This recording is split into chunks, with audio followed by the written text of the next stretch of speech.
Hello guys, welcome to 5th generation Hobby Shop and welcome to another unboxing and testing. Shoutout po natin si Sir June ng Abra.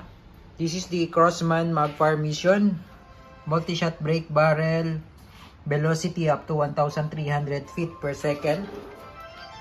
.177 caliber with 12 rounds or 12 rounder magazine. Ito yung kanyang magazine. Yan. So, meron siyang Quiet Fire Technology Suppressor by Crossman. This is powered by Nitro Piston Elite. So, hindi na po kailangan dito ng CO2. So, hindi rin siya PCB type. So, ito po ay brake barrel. Okay. Mamaya papakita ko po sa inyo yung itsura ng Nitro Piston. So, yun po yung nagpapagana sa kanya. Yung Nitro Piston. Yan. Magfire Mission. Ito po yung model. Multi-shot brake barrel. Ayan. Tapos may kasama na siyang scope na 4x32 out of the box. Ayan. Tapos may kasama na ring mounting sa scope. Ayan. Crossman Mission Sniper Rifle Brake Barrel. Ayan. So, bali ito po yung kanyang bala. Caliber 177. Pointed. Ayan. So, ang gamit natin is the Umarex 8.20 grains. And 500 shots na intruder. Ayan. Caliber 177. Ayan yung bala. So, maglo-load tayo sa magazine. Okay. So, sa paglo-load po ng bala, ito yung magazine. Yan, kapag ganyan po ang nakikita nyo, ibig sabihin, empty na po yung magazine or wala pong laman ng magazine. Pag ganyang sign po ang nakikita nyo. Yan, meron pong arrow. Ibig sabihin, yung ikot po ay clockwise kasi iikot po natin yan. Tapos yung position ng pellet.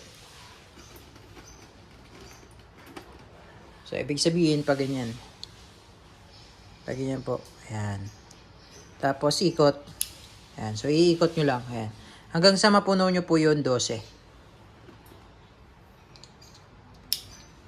Ayan.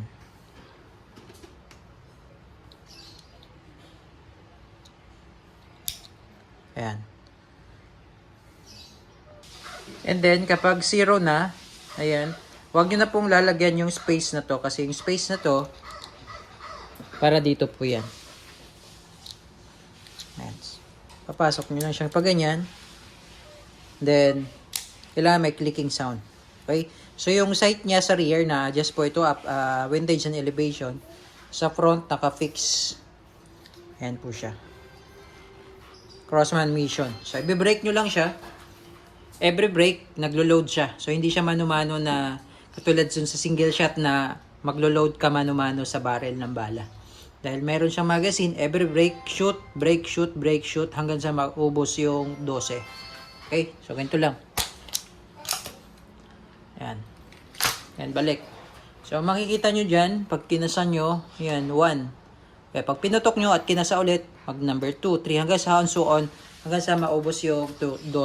Tapos, ito yung kanyang safety. Yan yung safe. Yan naman yung fire. Yan yung safe. Yan yung fire. Okay? So, yun po. Tapos, pag i-stack nyo siya, halimbawa po hindi nyo siya gagamitin, itatabi nyo na, huwag nyo pong ikakasa. Huwag nyo pong ikakasa o huwag nyo i-break pag itatago nyo. Okay? Testing.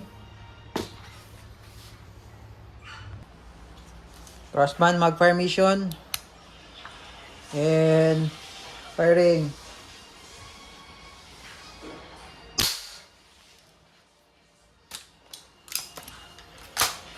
Okay, so ayan, makikita nyo po. Meron siyang, ayan, meron na siyang number 2. Okay, number 2. Okay, and firing. Ayan, hanggang sa maubos nyo po yung 12. Okay, Crossman Mission, caliber 177. Nitro piston. Pakita ko lang pala sa inyo yung kung ano itsura ng piston. Ayan, so bali ito yung piston. Ayan. Ayan. Ito kulay blue. Para siyang shock, no? Yan yung piston. So, yan yung nagpapagana every time na binibrake mo siya. Ito yung nagpo-produce ng propellant o yung hangin. No? So, hindi na kailangan ng CO2 or any PCP. So, ang gagamitin nyo na lang or ang makukonsume nyo na lang dito is the pellet. Yung bala na lang. Ayan. So, yun yung nitro piston. Yun yung nagpapagana sa kanya. Okay. Mag-par mission.